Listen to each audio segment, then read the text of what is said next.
नेतृत्व वाली यूपीए सरकार ने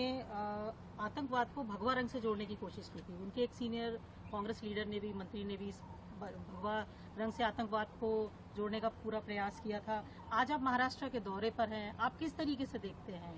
उनके इस प्रयास को? देखिए, कांग्रेस जो देश का सबसे पुराना राजनीतिक दल है, दुर्भाग्य से आजादी के बाद वह दिशाहीन हो गई और आज तो वह नेतृत्व विहीन भी हो गई। ये दिशाहीनता का ही दुष्परिणाम है कि कांग्रेस पार्टी के तमाम नेताओं ने लगातार भारत की सभ्यता और संस्कृति को कोसने, अपमानित करने और सनातनता को हर प्रकार से बदनाम करने के कुत्सित प्रयास किए हैं। यूपीए सरकार के समय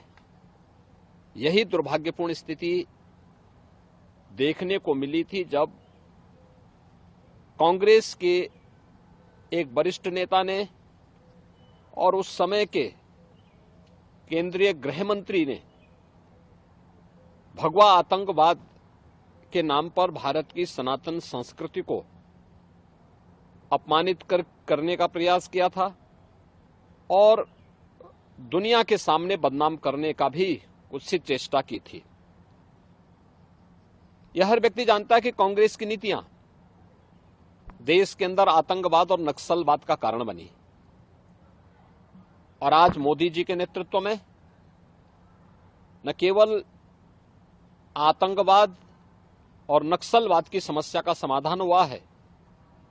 बल्कि देश के अंदर चाहे वह जम्मू कश्मीर का उग्रवाद हो, वहां का आतंकवाद हो, चाहे वह पूर्वोत्तर की अराजकता हो, चाहे देश के विभिन्न राज्यों में यूपीए सरकार के समय जो नक्सलवाद था, लगभग 17 राज्यों में 115 से 120 जनपद ऐसे थे जो नक्सली हिंसा से बुरी तरह चपेट में थे। उस सरकार में आतंकवाद से, उग्रवाद से या नक्सलवाद से लड़ने की इच्छा शक्ति नहीं थी। यही कारण था कि देश में अराजकता थी, अव्यवस्था थी। पिछले 10 वर्ष में देश के अंदर सुरक्षा का एक बेहतर माहौल बना है। आतंकवाद की जड़ जम्मू कश्मीर में धारा 370 को मोदी जी के नेतृत्व में, गृह मंत्री अमित शाह जी के नेतृत्व में पूरी तरह समाप्त करते हुए जम्मू कश्मीर को विकास की मुख्य धारा के साथ जोड़ने का कार्य किया गया। पूर्वोत्तर के राज्यों का जो उग्रवाद था, जो अराजकता थी, उसको कंट्रोल करके उन्हें राष्ट्र की मुख्य धारा के साथ जोड़ने में सफलता प्राप्त हुई। नक्सलवाद जो यूपीए सरकार के समय 120 के आसपास जनपदों में फैले हुए थे, 17 राज्यों में, आज उसको नियंत्रित करते हुए देश के एक आध राज्य में 2-3 जनपदों तक मात्र सीमित होकर के रह गया है और हमारा विश्वास है कि बहुत शीघ्र यहां से भी नक्सलवाद का अंत होगा।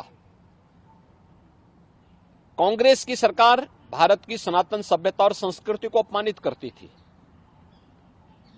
उसको बदनाम करती थी। आज मोदी जी के नेतृत्व में भारत की सभ्यता और संस्कृति दुनिया के अंदर सम्मान प्राप्त कर रही है। भारत का गौरव पुनर्स्थापित हुआ है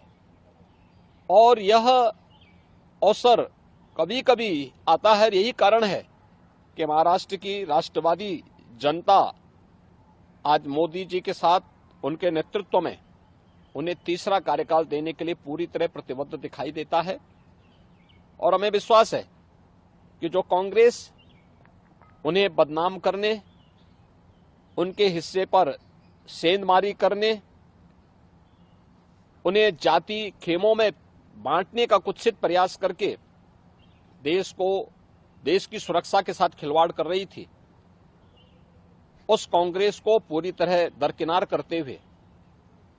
देश की जनता आज मोदी जी के नेतृत्व में फिर एक बार मोदी सरकार के संकल्प के साथ जुड़ रही है। और हम विश्वास के साथ कह सकते हैं कि 4 जून को जब 2024 के लोकसभा चुनाव के परिणाम सामने आएंगे तो प्रचंड बहुमत के साथ मोदी जी फिर से देश के प्रधानमंत्री बनेंगे और उनका तीसरा कार्यकाल भारत की समृद्धि, भारत की सुरक्षा और भारत को आत्मनिर्भर भारत और विकसित भारत बनाने की दिशा से एक मील का पत्थर साबित होगा और मुझे लगता है हर भारतवासी के लिए गौरव का क्षण होगा।